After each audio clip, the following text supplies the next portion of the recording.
on asylum accommodation. It is important to remind the House of the wider context, and in particular the events that have brought us here today. In the years before the general election, the number of people arriving in the United Kingdom illegally, particularly via the small boat method, across the Channel rocketed.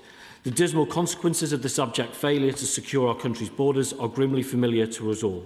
Individuals risking their lives to come here via dangerous means, criminal gangs growing rich from the proceeds of organising these journeys, community cohesion placed under severe strain, and the public's trust in the state's ability to perform one of its most basic functions shredded. And over the last 2 years, this government has taken concerted action to turn this situation around. We've begun by implementing major asylum reforms to reduce the incentives that draw people to this country. We've cut the overall asylum cost by nearly £1 billion, and whilst asylum decision-making, which effectively ground to a halt under the previous government, is at a 24-year high. More foreign criminals and illegal migrants are being removed than at any time in many, many years. And in partnership with our French counterparts, we've stopped more than 44,000 crossing attempts. And we've also put in place a groundbreaking scheme that means that small boat arrivals can, for the first time, be returned to France. And all of this work is important and is making a difference, Mr. Speaker. But perhaps the most totemic and tangible manifestation of the failing system we inherited is the continued use of hotels to house asylum seekers. The issue has, quite understandably, been a source of widespread concern and anger. As a government, we recognise those frustrations and we share them.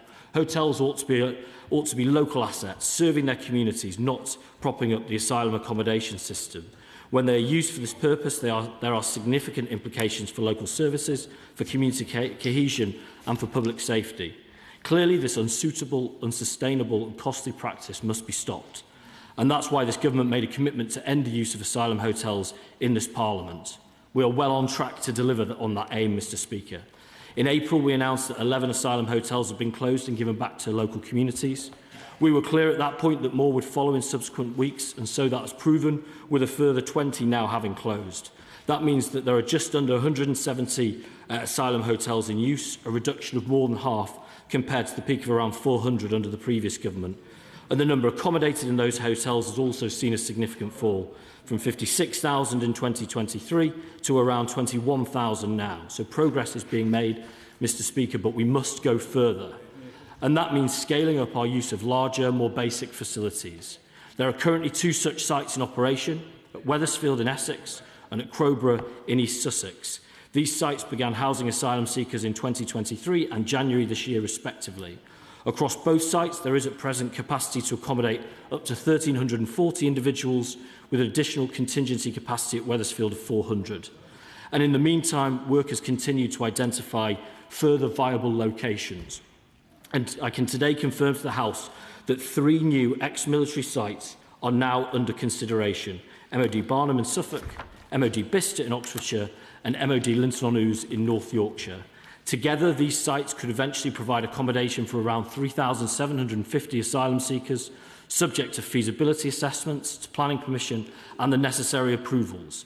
And those caveats are important, Mr. Speaker, because whilst our commitment to the promise we have made on hotels is absolute, we have to make sure that we get this right and carry out all the relevant due diligence so that if we do decide to proceed with an alternative site, our plans are as strong as they possibly can be.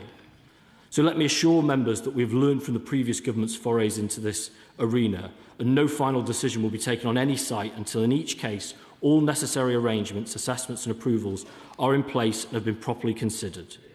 And in relation to the 3 potential sites I've mentioned, that work is ongoing in conjunction with local and national partners. And to further support the exit from hotels, I can also confirm to the House that we're exploring similarly the possibility of extending the use of the site at Crowborough, which under the current arrangement is due to end next January. And at Wethersfield, we're again exploring both an extension and the best use of capacity there. And finally, following detailed assessments, the government has decided not to proceed with Cameron Barracks in Scotland as a potential site for asylum accommodation, and it will be returned to the Ministry of Defence. Before I finish, Mr. Speaker, I want to assure the House that we understand our responsibilities in this space. With any decision on asylum accommodation, public safety is and will continue to be a critical consideration, and we will always take every possible step to minimise the impact on communities. And to be clear, wherever they are located, any asylum seeker should be in no doubt that if they break our laws, they will be caught, they will face justice, and like thousands of foreign offenders already removed under this government, made to leave our country. To conclude, Mr. Speaker, it was always going to take time to fix the mess we inherited. But as the measures I've set out today clearly demonstrate, we are acting decisively to achieve the change the country voted for at the general election, by closing asylum hotels for good, by securing our borders, and by restoring order and control to the immigration system. That's what the public rightly expect, and that is what the government is working relentlessly to deliver. I commend this statement to the House. Kitty Lamb, Shadow Minister. Thank you, Mr. Speaker, and I thank the Minister for advance sight of his statement, which confirms what we have suspected since last week, that this government is planning to put more illegal migrants into sites across the country. Some of these are due to host illegal migrants until 2030. Yet the government didn't think that it was worth alerting the honourable members who represent these communities and those nearby ahead of the announcement in the press. Rather than subjecting these plans to proper scrutiny here in Parliament, the government tried to sneak this news out quietly before the weekend, without discussion here in this place by those people's democratically elected representatives. This is exactly the same playbook that the government has tried to use in places like Inverness, where, thanks to the work of the Conservative group on Highland Council, the Home Office's plans to house illegal migrants at Cameron Barracks were blocked. We have seen, in far too many cases, the risk that illegal migrants, most of them young men, pose to the public, and particularly to women and children. If the government is planning to force communities to live alongside people who've shown complete contempt for our laws and norms by the very act of coming here illegally, the least that they can do is allow those plans to be subject to proper scrutiny. And now that we finally do have an opportunity to scrutinise them, we can perhaps see why the government was so keen to hide them. Because they reveal that, for all the talk of smashing the gangs, this government doesn't have any faith in its own ability to fix this problem. Why, if they're so sure that they are ending illegal channel crossings, is the government making plans to host illegal migrants in this country until 2030? What does that tell us about their confidence in their own approach? The truth is that this government has no intention of fixing this problem. They care only about managing people's perceptions of it. So while they talk up the reduction in illegal migrants living in hotels, they conveniently leave out the fact that thousands more migrants are being housed in so-called dispersal accommodation, homes in the middle of our towns and cities where illegal migrants pose an even greater risk to the public. Since the last election, 75,000 people have crossed the Channel. In the past few weeks alone, 3,000 have made the crossing, and for all the government's talk of removals, nearly all of them, 93%, are being allowed to stay. The honourable gentleman boasts about a reduction in outstanding decisions, but they've achieved that reduction by granting asylum to thousands upon thousands of illegal migrants. The Minister said just now, and I quote, "To stop the use of asylum hotels, we must go further," and that means scaling up our use of larger, more basic facilities. He is right that the government must go further to stop the use of asylum hotels for good. But he is utterly wrong that this problem is solved by instead spending huge resources creating other places for those who arrive here illegally to live. As members on this side of the House have made clear time and again, the only real solution to the crisis at our border is to remove illegal migrants as soon as they arrive. People must know that if they try to break our laws, they cannot stay. And for it to be possible to remove people as soon as they arrive, we must leave the jurisdiction of the European Court of Human Rights, which prevents us from doing so. But the government refuses to recognise this. They're in hock to activist lawyers in this country and unaccountable judges in Strasbourg, and keeping those people happy takes precedence over keeping the British people safe and delivering on their democratic will. The plans before us are another sorry example of that. More illegal migrants will enter the endless cycle of appeals and legal challenges, allowing them to stay here for years at the taxpayers' expense. More people will be put at risk because of these plans and because of the government's unwillingness truly to solve this problem for good. Thank you, Madam Deputy Speaker. I think we see the contrast very clearly there. We have here from the government a serious plan of how to accommodate a significant number of people and indeed to change that reality. And the Honourable Lady offers instead just Hail Marys and long shots, none of which, of course, her colleagues had 14 years to do, who sat through it and didn't make any of those decisions. It's hard to believe. So she started by asking why. And this why point is very important. The reality is these sites are part of our theory of change. Because we know at the moment that traffickers say, come to the UK, live in a hotel, you'll be able to work illegally dead easily. You have to change that reality if you want to reduce pull factors. This is changing that reality. It's saying, actually, no, you won't live in a hotel. Actually, you may well live on a military site. That's about reducing numbers, reducing the impact on the British taxpayer. That's the right thing to do. She mentioned two dispersed accommodation. And now, in the previous statistics release in May, there's a 32% reduction of people in hotels. There's less than a 1% reduction in number of people in dispersed accommodation. So the reality is not quite as she put there. She talks too about decision-making. Well, she knows the grant rate hasn't changed significantly at all. The idea that we're making more decisions by letting more people through, that's simply, I can't accept that to be the case. The reality is we have a choice here between yet another hopeful culture war attempt by an opposition that has no ideas, or a serious plan to reduce numbers, because let's face it, applications for asylum are up 3 times what they would have been 10 years ago. This is serious action. That's empty calories. Kerry Jeremy. Thank you, Madam Deputy Speaker. This is deeply concerning news for my South West Norfolk constituency, where the boundary fence of RAF Barnham adjoins the market town of Thetford, which I represent, the town centre of which are just a short walk away from the base itself. Now, I strongly support people's right to claim asylum, and I am proud that we are able to offer refuge to those fleeing war and persecution, including those who have supported our armed forces abroad. But this is not without risk and impacts upon community relations. In the absence of openness and transparency and a proper plan, malign forces will fill the void, stoking greater fear and division. Whether it is a Conservative government or this one, these announcements should be sensitively handled and thoroughly planned, and that has not happened in this case. And where there has been secrecy and confusion, and it is my community that is paying the price for this failure. While such news will never be welcomed by a community, the worst could be mitigated with a stronger commitment to transparency, engagement and reassurance.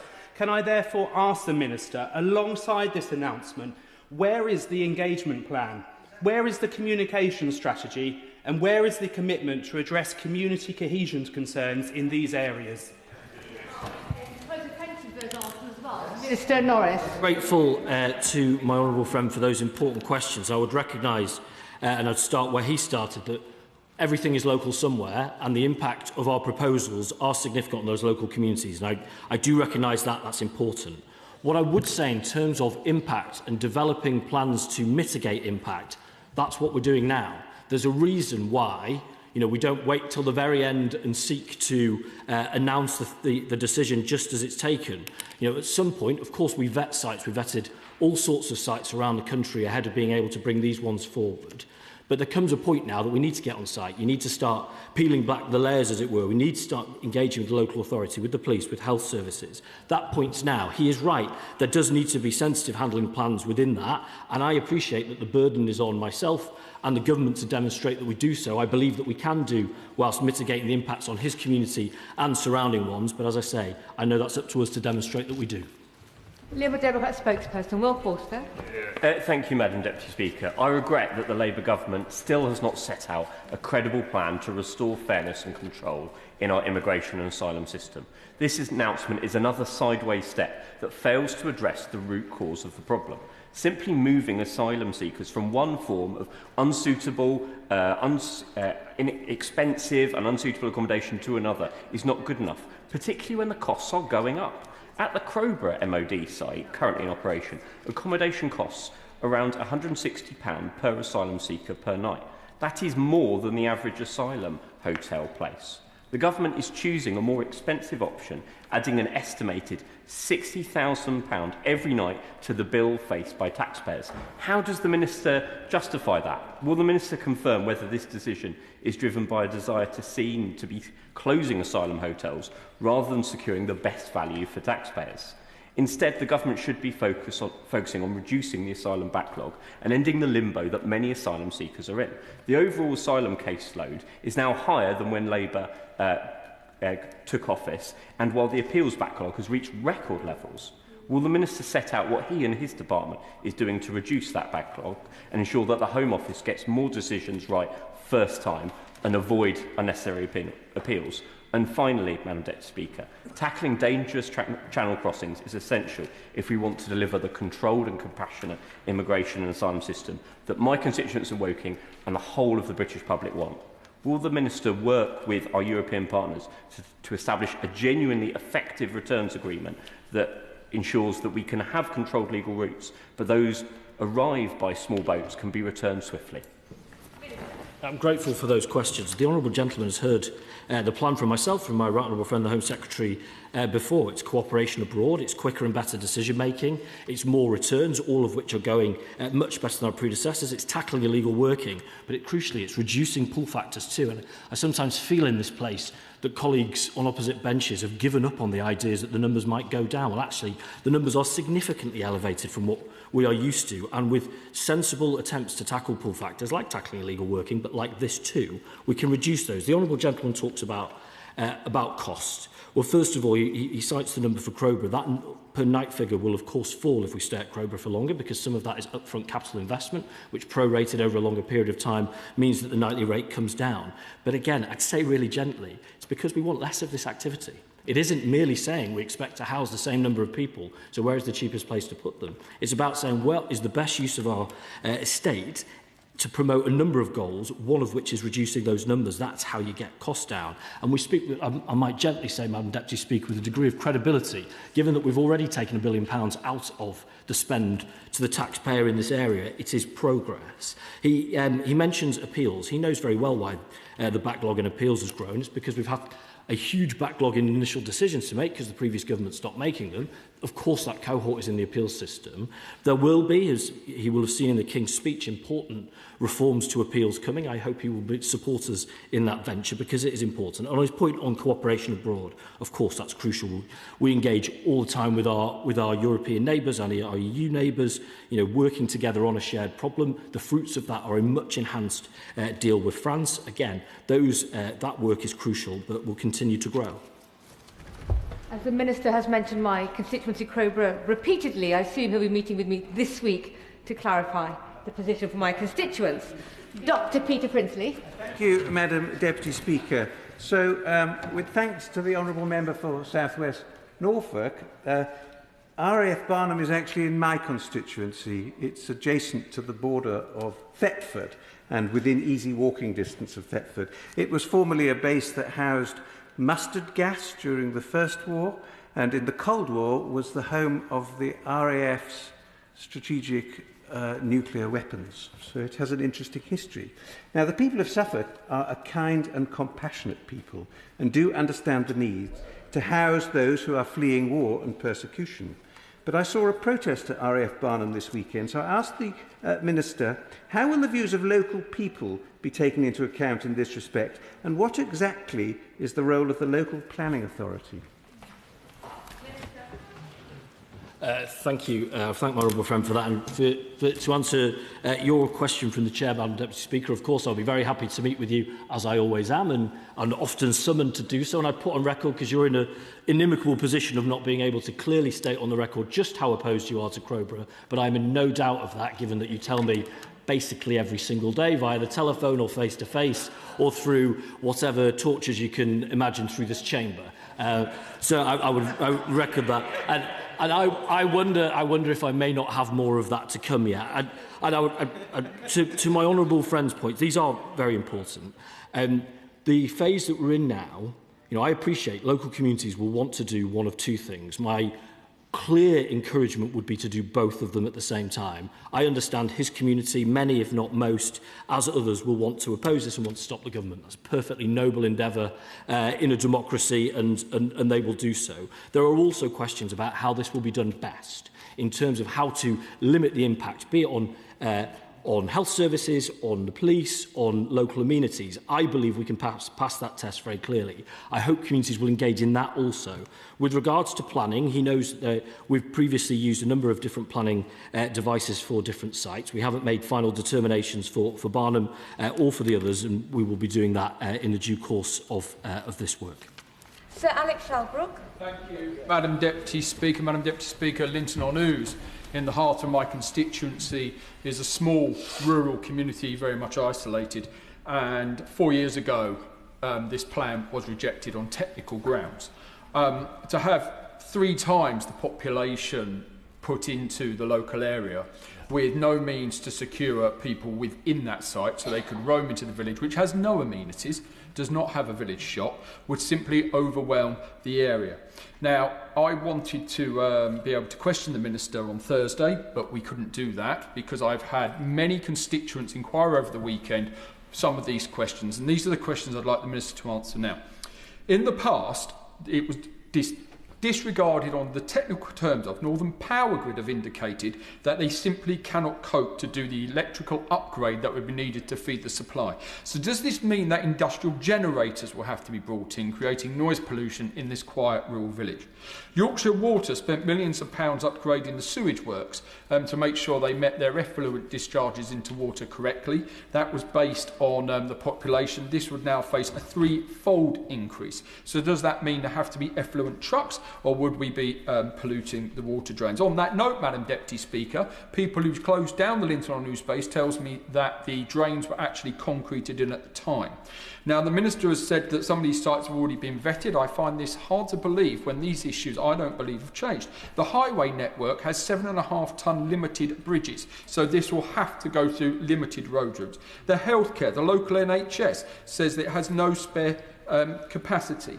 Now, perhaps what's more worrying is that I've been led on good authority that local companies have been asked to tender for the work that would be needed at this site. So I very directly asked the Minister, have local companies been contacted to tender for work? Because if they have, that sort of makes it wonder if this is a feasibility study. And on that note, what will be the planning decisions? Will it be of North Yorkshire Council, or will it be overridden?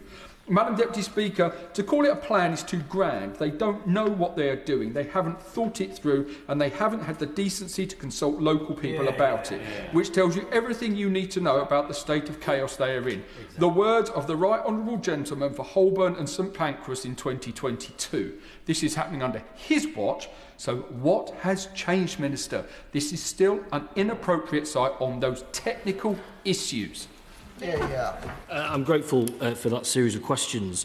I mean, there is a slight, I would say, I might gently say, unfairness in the Honourable Gentleman saying that he and his community want a greater say in the details, but at the same time saying that we don't have a plan for it. This is the whole point of saying, rather than having, be it providers or contractors who we are inviting to tender for services to be around on sites and us to say nothing to see here, to be honest, that we are looking seriously at this site. The final decision isn't made yet, but we are. And I think that is a better way to do it. I appreciate there may be differences of views there. The Honourable Gentleman talked about roaming. You know, I think that is in no one's interest. What we've managed to do at Wethersfield, what we do at Crowborough, is to ensure that people don't just come off site and roam. They are non-detained, as the Honourable Gentleman said.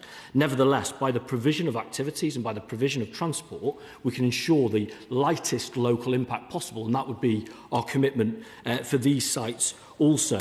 With regards to the electricity to sewage as well, those are important parts of this process that we're in now. We are very wary of the history. It obviously transcends into the previous government, but we are well aware of that history. We wouldn't be taking forward this site if we didn't think we had viable answers to it. But nevertheless, it's only when you get onto site and start, as I say, turning up the rocks, as it were, that you can get to a final point on viability. That's the process we're doing here. On healthcare, it's not our intention that would impact on his local services outside perhaps emergency services. What we've been able to do elsewhere is to have that ordinary healthcare provided for on site to ensure that there isn't that impact on the local community. So those are the types of models. So the Honourable Gentleman wonders if I give way. I'm trying to answer questions fully, Madam Deputy Speaker, again. Perhaps can't win either way. Thank you. The Minister will know from previous correspondence that I'm asking for greater transparency about the criteria used to prioritise asylum hotel closures. I'm still not clear why the Victoria Hotel in Chadderton, which was contracted by the Home Office 5 years ago without any local consultation with local people or even me as a Member of Parliament, still remains in use. In fact, in the intervening period, the then Immigration Minister, the member for Newark, who I understand is now in the reform benches, increased its capacity from 80 to 120 places.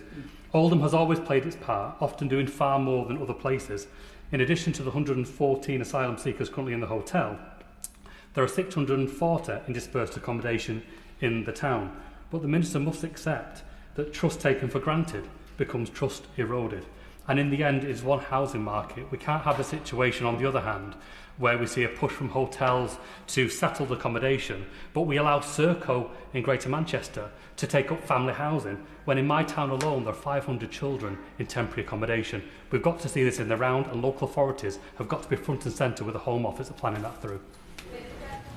I thank my honourable friend for those questions. On the point on consultation, he is right. Those 400 hotels didn't have consultation. Those 400 hotels have no sense of impact on local amenities, local communities. I think we should do much better than that. But that hotel will close. In terms of criteria, we work that out across a variety of different factors, be it suitability of location, be it the size, be it the nature in terms of who that can accommodate, to come to a prioritisation. But let me be clear to him and to his community, all of those hotels are closing.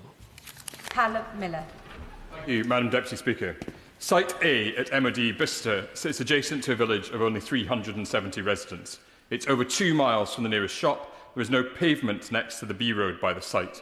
It is simply not a suitable place to locate 1,250 men seeking asylum. That is why a planning inspector rejected a proposal to host half the number there in 2003. The Minister says that no final decision has been taken, but that is not how it feels in Bicester. While I appreciate he has taken the time to speak to me twice on the phone, I am still to receive any written information from the Home Office. Yet the MOD has already written to service personnel families and told them that the site will take 300 people by the end of this year, rising to over 1,200 overall. To my constituents, this feels like a decision taken in secret in Whitehall and imposed on Bicester, with local people treated as an afterthought. So in less than 72 hours, 7,156 local residents have signed my petition opposing this move. Opposition stretches across the political spectrum, across parties and the community, because this isolated site is wrong for those seeking asylum and the small villages around it, with no credible plan for local services support or social cohesion. Madam Deputy Speaker, this morning the member for Makerfield promised to end the centralised top-down Whitehall model. So why is the government racing to do exactly that in my constituency? Will the Minister pause, commit to preparing a detailed impact assessment in partnership with the local community, and come to Bicester to face residents and describe his proposal to them?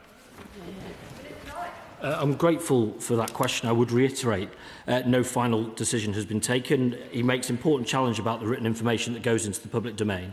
It is a challenge. I found this personally, about how to get information to people in the right moment, in the right sequence, in the right form. Colleagues may remember when, and Madam Deputy Speaker, you certainly would, I made a commitment when we named previous sites that I would call colleagues and they would find out from me first from the media. We've been able to do that much, but there's clearly a gap there on the written fact sheets that go into the public domain. I would say as well, my experience from Crowborough and Cameron has been that, you know, the information, there will be information we put into the public domain. It won't change on a daily basis, and that is a source of frustration. I get that, but we will give the best that we can. We will do the impact assessments that we need to do along the way. I appreciate that a burden of proof is on us to demonstrate that we can do these schemes well and do them safely. I believe that we can do. I believe we've demonstrated that we can do with 2 sites already, and indeed Napier Barracks, which has subsequently closed. But I need to pass that with him. You know, with regards to engagement from the Home Office, we will make sure that he gets the right information in the right way to have the engagement with his constituents, and that's a commitment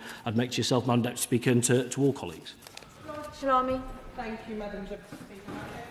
For outlining in this statement, it is important that we do have a means to help people seeking and fleeing really difficult situations and making sure we are clamping down on illegal immigration. The Minister is aware that the widespread use of asylum hotels has caused a considerable amount of pressure on local authorities.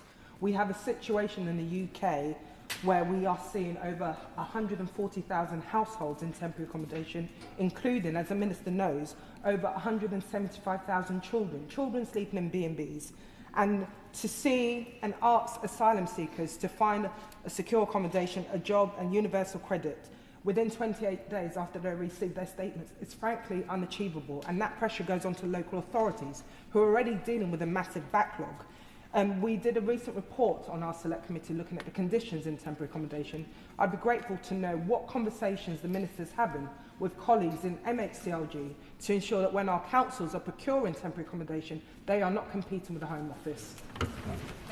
Well, to the Chair of the Select Committee for that important conversation. I agree with her on the 28 days point, which is why we've extended that time limit to 42 days to give people enough time. Plus, we've put in move-on liaison officers to support that journey. I don't want people having got the good news of their protection, their next journey to be on the street. In terms of our engagement with MHCLG, that is consistent and constant. We share the goal of reducing homelessness, for one. They clearly have a strong view, like my honourable friend said, for Oldham, about the impact we can have on local housing markets. We have those conversations day in, day out to tread as lightly as possible. It's to be very clear, the easiest thing we do could be out of hotels in 3 months if we just went and prioritised the cheapest dispersed accommodation available. I think that would be wrong, and that's what we're not doing. Davis. Thank you, Madam Deputy Speaker. I have exactly the two issues affecting my constituency. As you will know, Madam Deputy Speaker, Crowborough Camp affecting the back of my constituency in Copthorne Hotel close to Gatwick.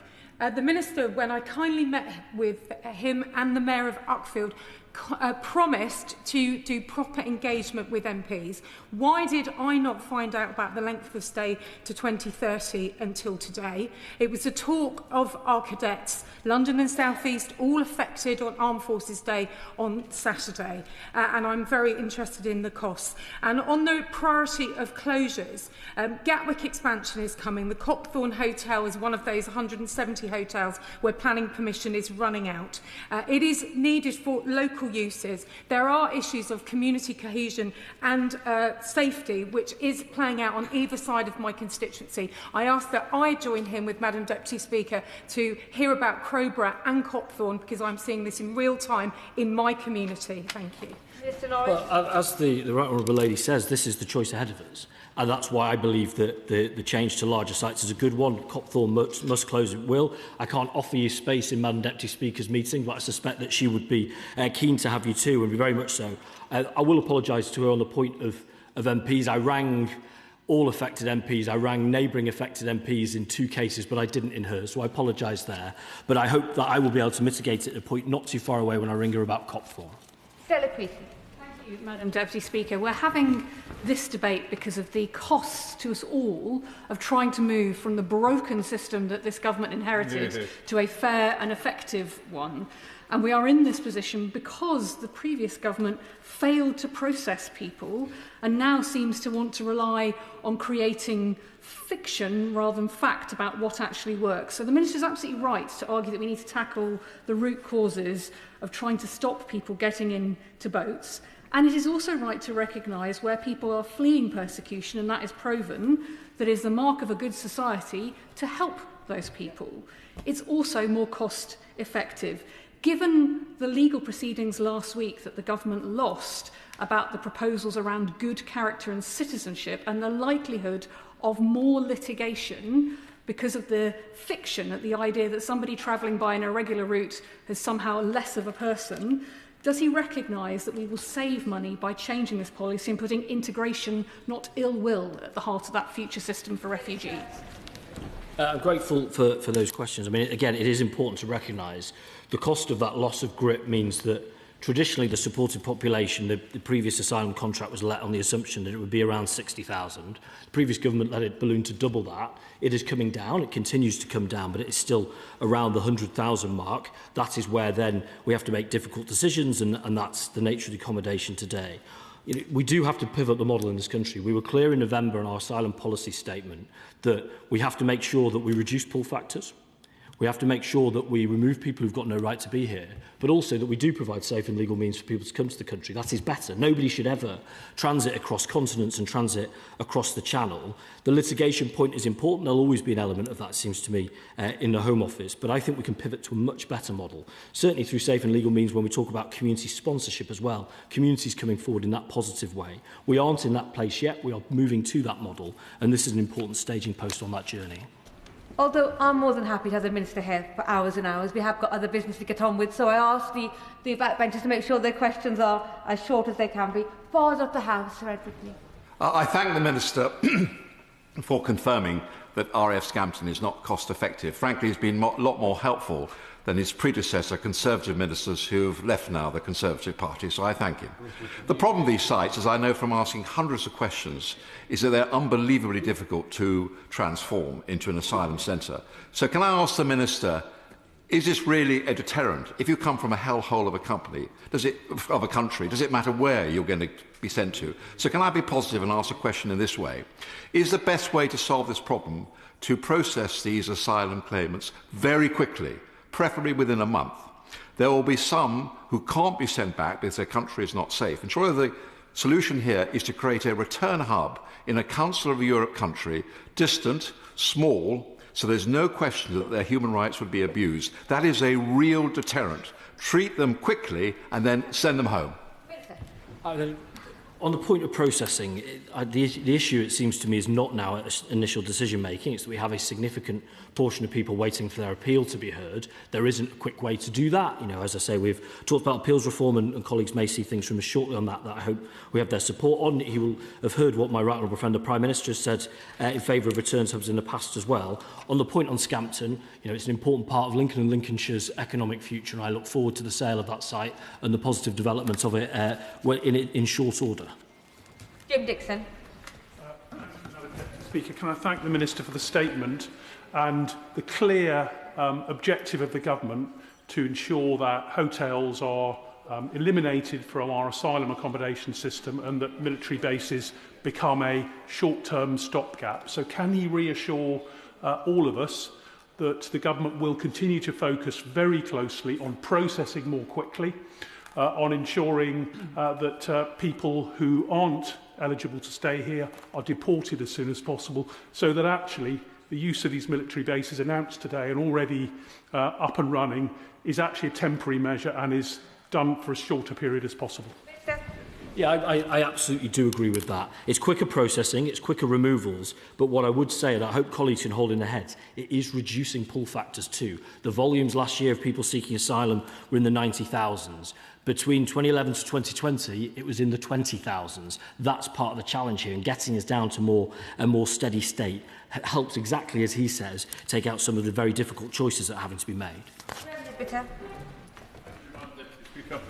While it is welcomed that the proposed use of Cameron Barracks in Inverness was ultimately abandoned, it came only after months of unnecessary uncertainty for local communities, following an announcement made without meaningful engagement with the Scottish Government, Highland Council or NHS Highland.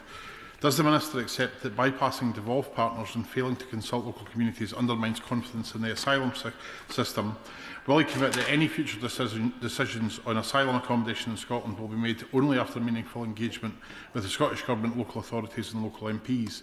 And will he acknowledge that while military sites may relieve immediate pressure on the system, they do not address the underlying failures driving the accommodation crisis, including slow decision-making, inadequate planning and a lack of suitable community-based housing options? I'm grateful for that question. I'm very aware of the Scottish Government's new Scots programme, where it is the clear position of the Scottish Government that they want to see people from outside Scotland come to live there and be part of Scotland's economic future. I am committed to working with Scottish counterparts to make that reality. There is a challenge, because that sounds good in a global sense, but when it gets down to an individual sense, sometimes can seem less attractive. There are challenges in Scotland, particularly the fact that 60% of asylum seekers in Scotland are housed in Glasgow. There's an equity point there in Scotland that I think could change as well. But I absolutely will work with my Scottish counterparts. I've met with them and will continue to do so.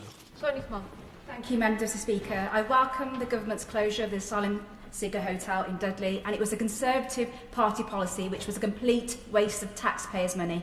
What steps is the Minister taking to reduce the asylum backlog and the dangerous illegal boat crossings? Minister.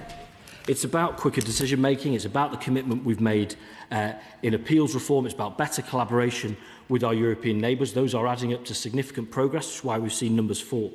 This is the next step to get us on the final leg of that journey. Caroline Downey. The Minister spoke about necessary arrangements and approvals being followed, but Hasler Immigration Removal Centre proposals are meaningfully different from those originally planned. The Home Office is bypassing the local planning authority, Gosport Borough Council. The public consultation has been utterly derisory, utterly derisory. This is a residential urban area, but yet local people don't have any opportunity to have a say, because this is going to be decided by the Secretary of State in Whitehall.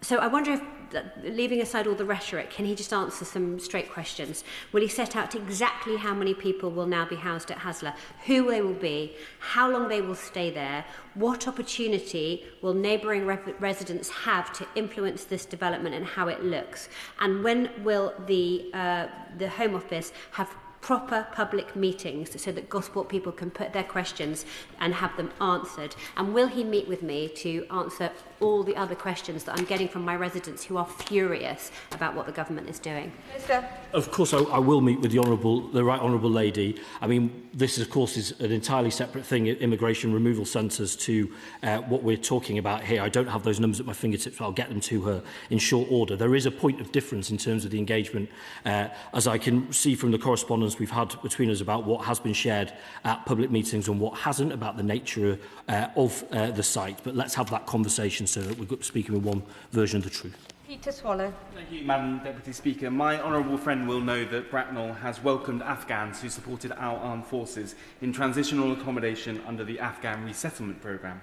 But under the system introduced by the Conservatives, this isn't taken into account when considering a local area's ability to also deliver asylum accommodation. He'll know I've been lobbying him on this because small unitary authorities like Bracknell Forest can't be expected to do more than their fair share. Can he provide an update on progress? I'm grateful for that question. He has doggedly pursued me on this very important issue. I think it is really important that as a Home Office we consider the broader context, such as in the way that he says with Afghan resettlement scheme provision, around a community's ability to sustain supported population and that full dispersal model that we inherited from our predecessors. What we have put in place in that attempt to close the gap between local government and national government is a postcode check process, so councils can say, well, hang on a minute, here is provision in this area that means this might not be suitable. We're going through that process in Bracknell at the minute, and I will work with him to hopefully get to a satisfactory conclusion. James Cleverly. Thank you, Madam Deputy Speaker. The Minister keeps bragging about closing asylum hotel accommodations from their peak at 400. Can it be put on record that I closed 180 of those asylum hotels in 6 months, and the Labour government only closed another 30 in 2 years? I'd just like that read into the record. More broadly, these large-scale asylum accommodation centres have a detrimental effect on local communities. As we have seen in Wethersfield, people are unable to sell their houses, the number of children applying to go to the local primary school is dropping off, and it is now close to being financially untenable, which is why there was a time limit on the use of Wethersfield. We also know that when the numbers of people in these centres are too large, disruption happens, fights break out, which is why there was a cap on numbers. We learn that the government tried to sneak out over the weekend an increase on the cap and an extension to the time, completely undermining confidence of the people of Braintree, my constituency, in this government. Will the Minister now accept this is a completely unprofessional way of doing this? It is deeply unfair to the people of Wethersfield and the surrounding areas, and I urge him now, before it's too late, to rethink his proposals and scrap this foolish extension of both time and capacity at the Wethersfield Asylum Centre. Minister. I'm grateful for the right honourable gentleman's questions. It isn't bragging to say that under the previous government the numbers of folks accommodated in hotels was 56,000 at its peak and is now at 21,000. It's important for the public to understand those changes. And he talks about record in government. He will know his own government's record at Wethersfield and the choices made there too.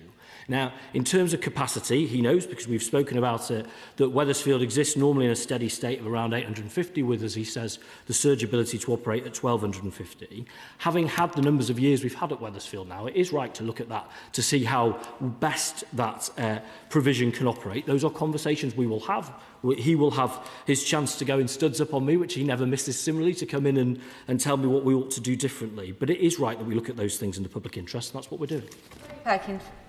Thank you, Madam Deputy Speaker. My honourable friend's absolutely right to say that under the previous government, all we saw was this going in the wrong direction and the operation of government drawn to a standstill. Of course, we should never forget the role of the Right Honourable Member for Newark, who doesn't grace us with his presence in this hearing, but was very much the orchestrator of all of this. He is absolutely right to bring down all of those numbers heading in a positive direction, but he will know from the many times I've contacted him about the urgency of returning the Sandpiper Hotel in Chesterfield to its proper purpose. It's being massively underutilised now. So can he tell us when we're likely to see the Sandpiper, which has done its turn, being returned to proper use? And on the subject of the appeals, can you tell us any more about how we're going to make sure that those whose appeals have no serious prospect of succeeding can be expedited so that we don't have this appalling backlog in the appeals process also? Quick reminder to colleagues when referencing other members, it's always best to let them know in advance. Minister. Well, I would say in a general sense, Madam Deputy Speaker, there are a number of people now seeming in leadership position in the Reform Party, previously in the Tory Party, that had a significant agency over this. They now pretend to be concerned bystanders when actually they are the architects of the situation that we're in. I feel a little bit for some of the Conservative colleagues left to tidy that behind them, because at least they stand and take that question on as honourable colleagues have, honourable and right honourable colleagues have. On the point on the Sandpiper, I can't give a date to my honourable friend, but I would want to be clear to him and his community. It will not be open a day longer than needed to be. That is a vital community amenity that needs to be in its public use. And with regards to important reforms around appeals, he may not have to wait much longer to see more. Tim Farron. Madam Deputy Speaker, the use of hotels for warehousing asylum seekers is expensive for the taxpayer and utterly miserable for people who are stuck there seeking asylum, waiting for their cases to be heard. Does he, though, share my fear that the atmosphere of hostility towards those seeking asylum is hurting those who desperately need sanctuary? I've got an Iranian constituent who is a critic of the regime, a Christian convert and therefore guilty of apostasy under Iranian law. By any stretch of the imagination, they cannot safely be returned to Iran, but they face just that fate unless their case is accepted. Would he look personally at this case and ensure more broadly that genuine refugees do not become victims of political posturing? I would first of all recognise the fact that, having visited such hotels myself, these are not as advertised perhaps, or perhaps distorted by others, but the ultimate distorters are the human traffickers themselves, for whom it is a significant upside to say not only that the conditions are good, but they're easy to work illegally from. We have to change that reality.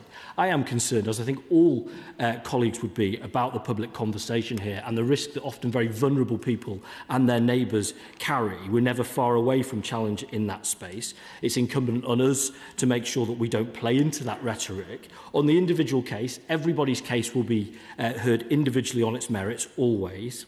I can't promise to intercede in that individual case, but I can say that I'll ensure that the system is handled properly. Rachel Maskell. Thank you, Madam Deputy Speaker. This decision looks like the politics of the past, not the politics of the future, made in Whitehall, not in our communities. But in 2002, RAF Linton was deemed unsuitable as a site because, as we've heard, the drainage and sewage system would need major restoration and input. There needs to be an upgrade in the power capacity. There are no amenities near the site, and the site has deteriorated since that decision. And of course, the inadequacy of public transport and other forms of transport really does stand out. In my human rights city, we rejected those proposals last time, and we worked cross-party in order to put forward that case. And people from Linton-on-Ouse have contacted me over the weekend as well, again, reinstating those reasons. So will he instead listen to local residents, listen to local authorities who, City of York Council, who I've spoken to this afternoon, has said they've not been offered any resources or any planning or any engagement over this decision, yet Linton-on-Ouse faces to York and will have major implications, and instead ditch this plan, work with us as MPs and find an alternative way forward? I'm grateful to my honourable friend's question. I mean, I'm well aware of York's status as a city of sanctuary. I, of course, would always want to work with the people of York in making sure that a human rights city, forgive me, to make sure that people are humanely housed. Nevertheless, there is a challenge today that means that we have around the 100,000 mark in terms of a supported population.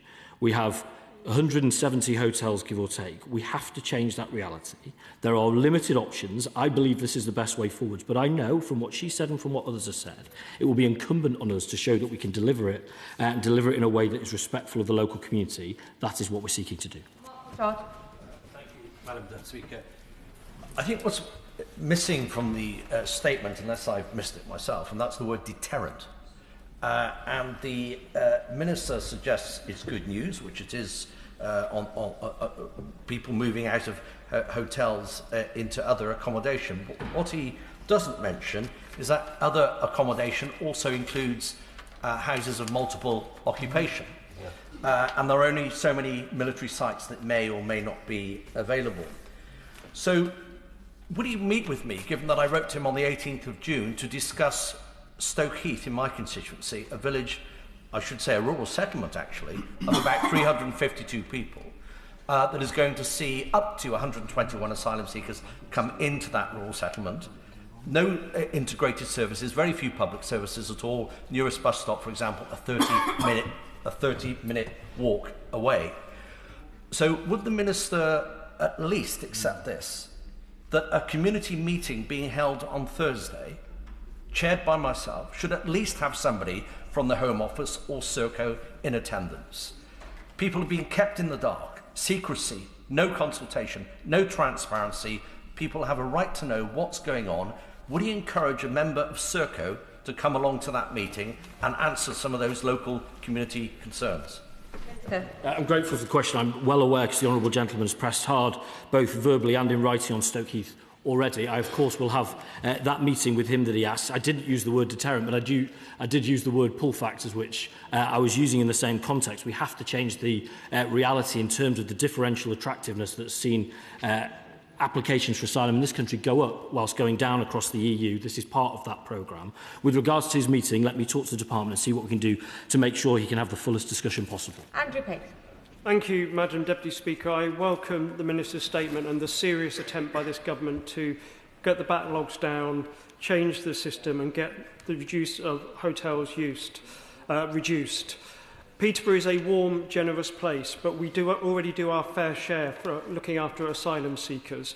My real fear in this, and I ask the Minister to consider this, is the broken trust we have, because too many people in places like mine, myself included, think the system is rigged by suppliers like Serco, who pick the cheapest places to put asylum seekers. When I was elected, based on the record of the party opposite, Peterborough already had the highest number of asylum seekers in the region. After the general election, Serco opened the Dragonfly Hotel under this government with no consultation, no knowledge from myself or my neighbouring MP, no knowledge by the council, no knowledge by the police, no knowledge by any local services, which has put us in a really difficult position. Now, I know that we are bringing those numbers in the Dragonfly Hotel down. I know he won't be able to tell me the specific date he can shut it now.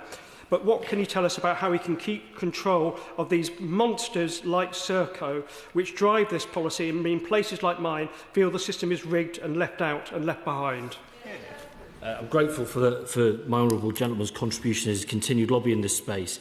I can't give him, as he says, a date for the Dragonfly's closure. I can tell him that it's something that's uppermost in my mind, and the Dragonfly will close as soon as we physically can do it. In terms of the system, we are trying to close that gap between those who administrate the asylum accommodation contracts and local government, and crucially through our leadership. Frankly, the responsibility is mine and ministers rather than the providers. The contract is not a good contract. Let's be clear about that. Again, I don't blame predecessor ministers that let that in 2019, but we are seeking, through the process that we're now under in renewing that contracts in 2029, to change that model. I would say, as I always do, that I'd municipalise everything. I don't think that's our reality at the moment, but I do want a more mixed economy, so it's more sympathetic to communities and there is greater agency in the system, and that's what we're going to do.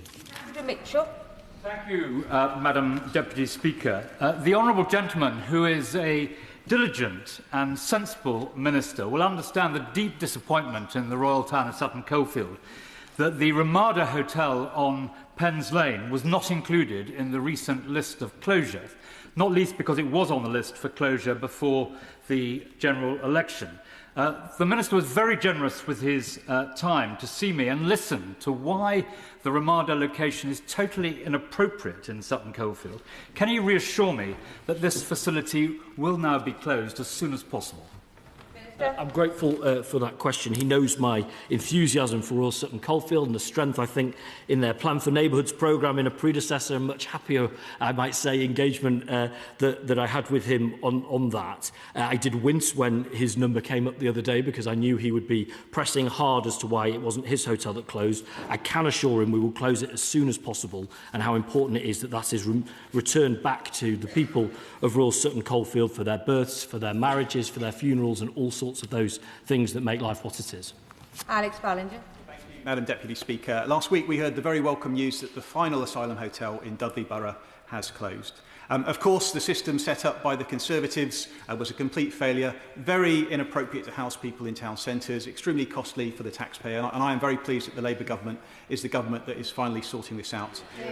Part of the problem, or part of the solution, I should say, is deportations of people with no right to be here. So can the Minister outline how many people we've deported since the election, and also what further steps we are taking to sort out returns agreements for other countries where we are struggling to do so? I absolutely can, and I'm pleased for the good news for Dudley. We've removed 67,000 people with no right to be here since the election, a significant increase, approaching 30% increase on the equivalent period under our predecessors, but we must go further. We've secured a number of extra returns agreements. I want returns agreements around the world because they're the building blocks for safe removal. We also need more detention capacity. That, again, was something left by our predecessors at much thinner than we need to be able to effect the removals at the level that we expect to see. So I'm pleased with the progress we've made, but there is much, much more to do. Gary Wilson. People have a right to be angry that the government has sought to impose hundreds of asylum seekers into their communities without consultation. The Minister's talked today about the deterrent factor. Is it not a fact that if we spend billions on accommodating people, then we support them financially, then we give them services which many local people wouldn't be able to get, and then when their cases are looked at, 90% of them are granted asylum? Is that not a pull factor which brings people to the United Kingdom? And is the way to deal with it not to simply make it clear, come into the country illegally, and it doesn't matter how good your case is, you will not be granted asylum? I mean, first of all, the idea of its 90% grant rate is for the birds. It's not even half that. Also, the idea that people who are accommodated in hotels are living a luxury lifestyle, the reality is that's far from the case. These aren't great places to be. They are safe, they're humane, they're dignified and they're legal, but that is it. So the idea that it's a great time, I just cannot accept it. It simply isn't true. But what I would say is the traffickers exploit the idea of living in a hotel and especially working illegally. That's the reality we have to change there. That's how we get to an order and control system. That's how we reduce demand back to a normal level. Ms Vince. Thank you, Madam Deputy Speaker, and I thank the Minister for coming to the House today and his statement and also the work he's doing on tackling this really important issue. As my Harlow constituency borders Epping, I'm not unaware of the challenges asylum hotels and the activity surrounding them poses for communities, and I thank him for the work he's done on that particular issue. But isn't the reality that the asylum backlog that was left by the previous government is the key issue? And can he talk about what this government is doing to bring down that backlog and also deal with the issue of appeals, as he's mentioned in previous answers? Yes, I mean, the backlog is one of the major sins that explains quite how the supported population is so much more than we would be expecting it to be. So we've got through that backlog in initial decision-making. The pressure is now in the appeals system, and that's why, as we said in the King's speech, with important reforms coming to the appeals system. And as I say, colleagues may get to see that at some point shortly. Greg Smith.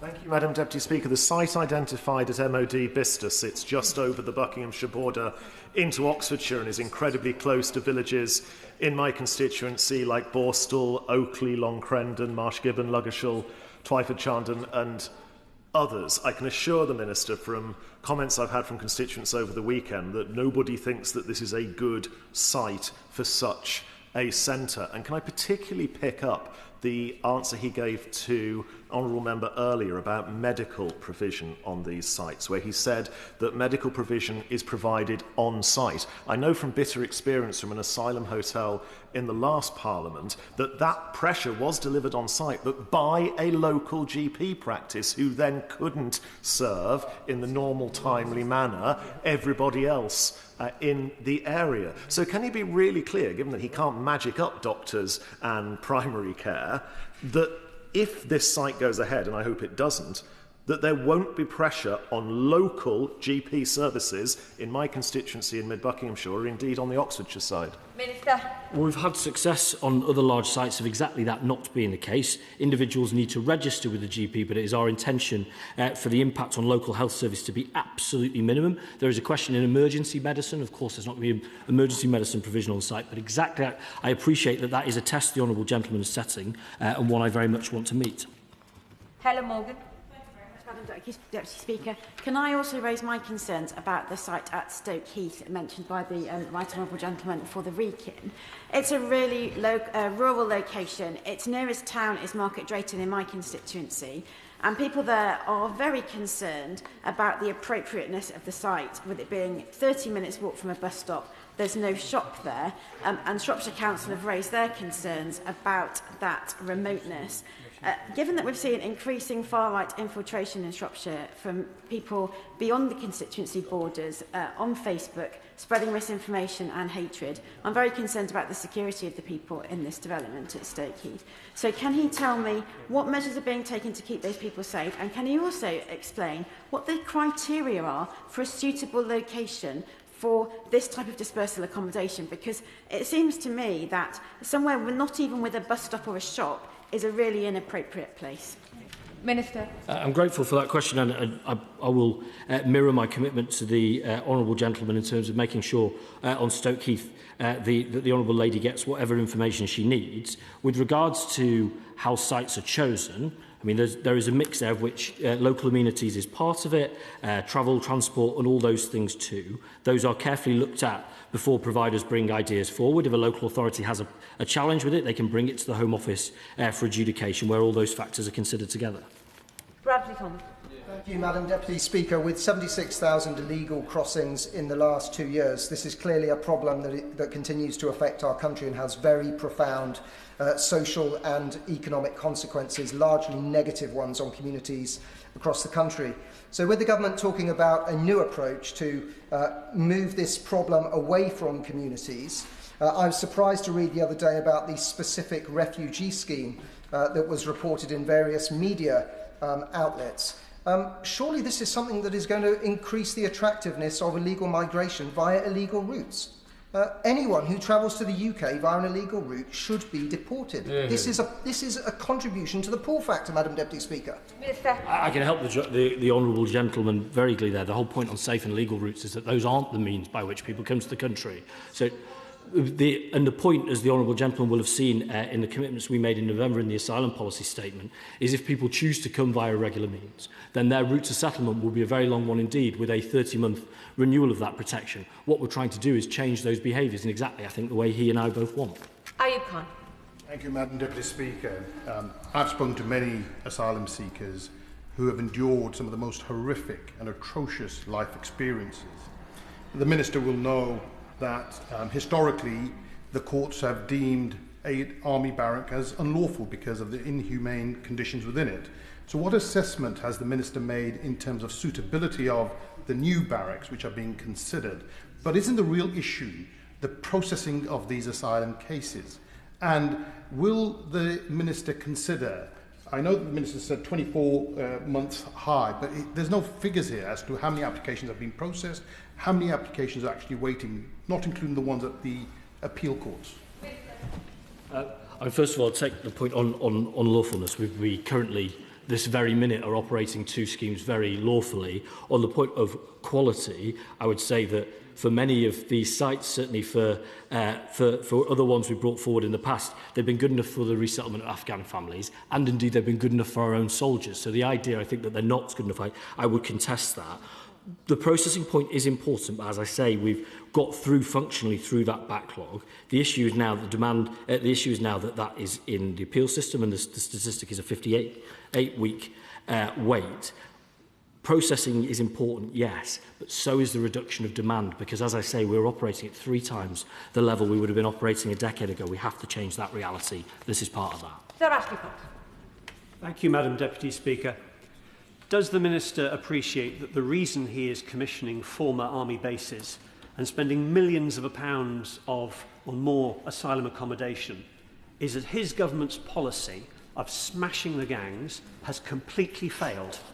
There have been 76,000 illegal crossings across the Channel into our country.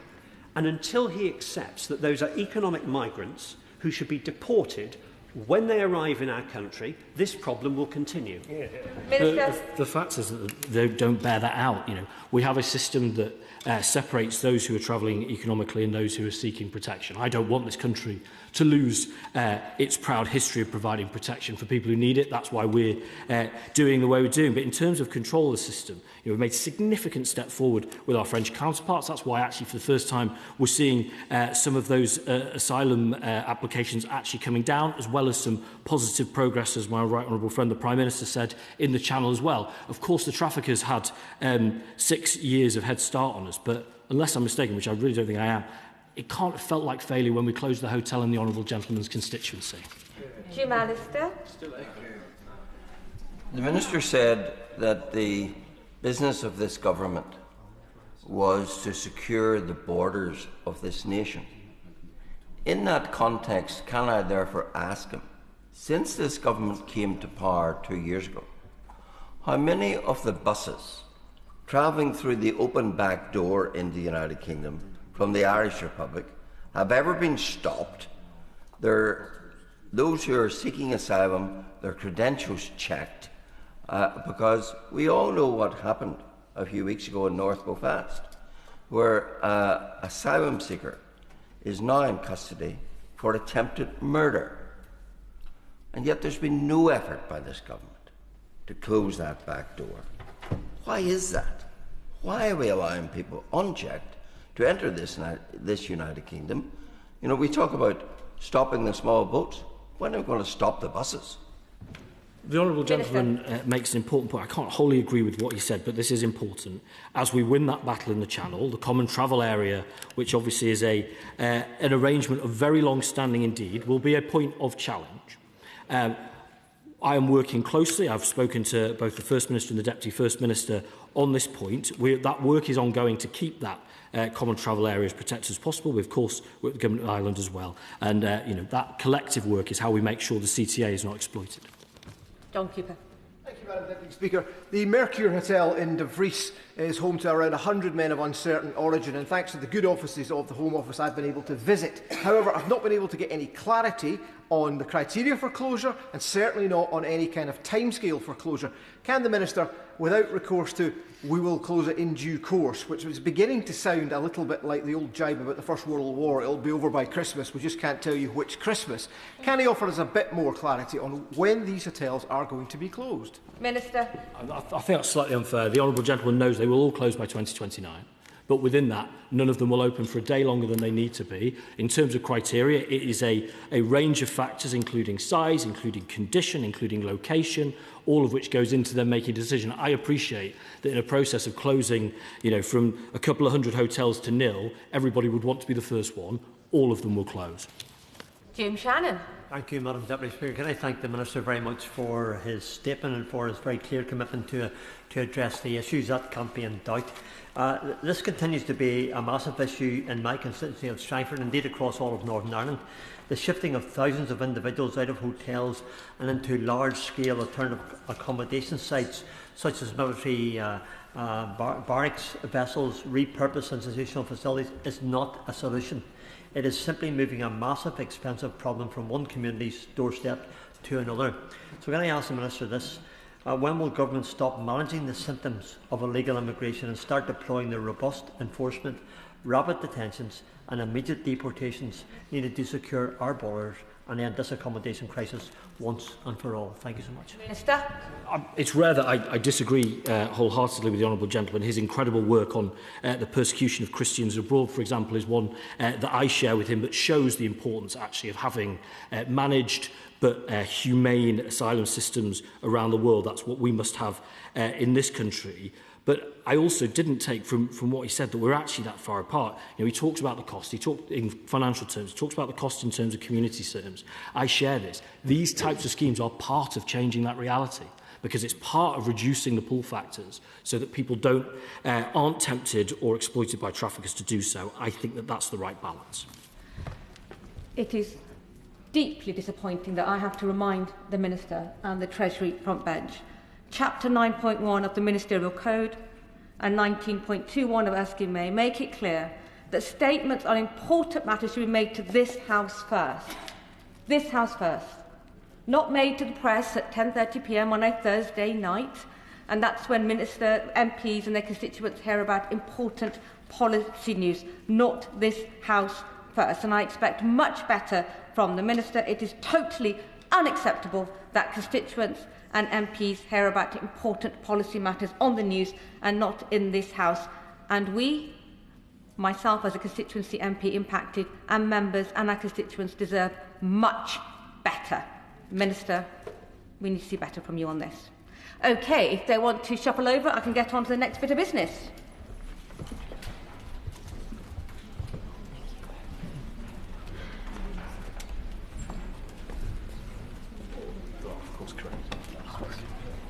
Yes.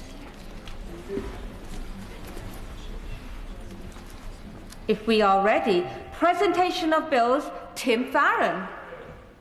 Water Regulation Bill.